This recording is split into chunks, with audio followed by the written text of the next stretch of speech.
Hi, I'm Emily Brown. I'm the multimedia reporter for The Rocket, and I'm here with the lead singer of the pop punk band, the Space Pimps. Yes, that's me. From Pittsburgh, Pennsylvania. My name is Rishi Ball, by the way. Oh, thank you. If you would like to start off by telling us, like, when you were told you were coming to perform at Slippery Rock. Sure. We played Slippery Rock a bunch back in the day, like in 2008 or 2009. And when I found out I was coming to Slippery Rock, I was like, oh, cool, there are going to be lots of girls in yoga pants, so it's going to be really fun. So we were like, oh, we can't wait. So we're obsessed with yoga pants. We might as well get yoga pants to sponsor our band. And we'd wear them on stage too, so that'd be weird. But Slippery Rock's like a cool place. It's super big. The campus is like really, really big. And it seems really new. So all your money is going to good places apparently, so that's a good thing. You said you were a professor. I am. At Pitt. I am a professor at the University of Pittsburgh and LaRoche College. And I'm currently getting my PhD in business and integrated marketing. And I'm writing my dissertation right now, and I got hired to teach as I'm doing that. So I know what you're going through, students. Believe me, I understand. Well, can you talk about, like, being the lead singer of a pop punk band and also being a professor and going through all this? It's super weird.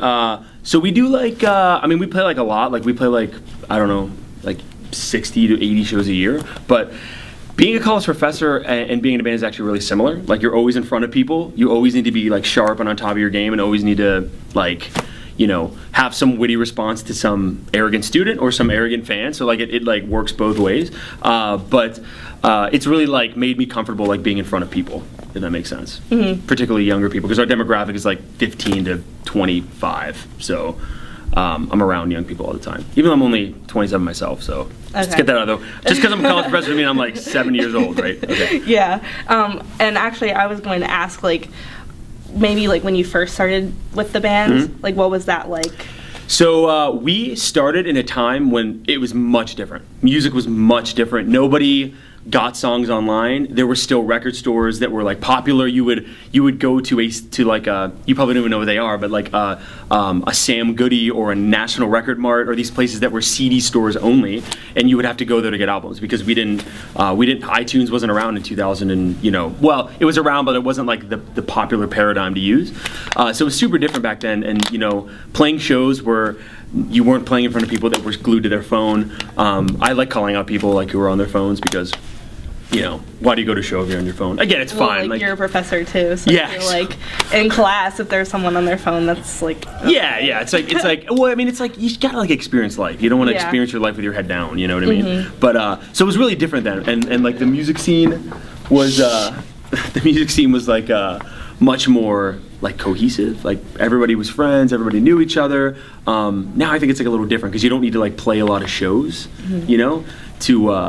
to like get out there. You just need to record a song and put it on the internet and hope people listen to it, or get people to listen to it. So there's not a lot of like of playing shows, you know what I mean? Yeah. Now as it was then. So it's very different. Being a 27-year-old, sure. Still, like, I feel like you're in that age group where you're getting older. Thanks. But I feel like you're in I agree with you. A more mature age, yes. Right? And I feel like pop punk is a lot more younger. Wow, this is one of the most controversial and good questions I've ever heard in a while. Keep going. Okay, well, so you're in that age. You're a professor. Yeah. You're a serious person in terms of like you do things seriously, right? Okay. Yep. At least maybe to some varying degree. Yeah.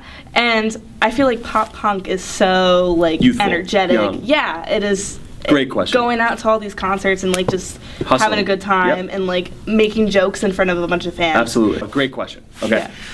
Pop punk to me is not something young. Okay. Right? We grew up in a time that we like to label the Drive-Thru Records era. Drive-Thru Records is a record label that started in 1996, and it went through 2006, right? And it signed bands like in the time when I was in high school, like 2005, 2004, that time period. That label was like the 5 Seconds of Summer crew. You know what I mean? Like it was the label that signed bands like New Found Glory, who is one of our favorite bands, a band called The Starting Line from Philadelphia, a band called Alistair, The Early November, Census Fail, all these bands like that made the scene, right? That's what pop punk is to us.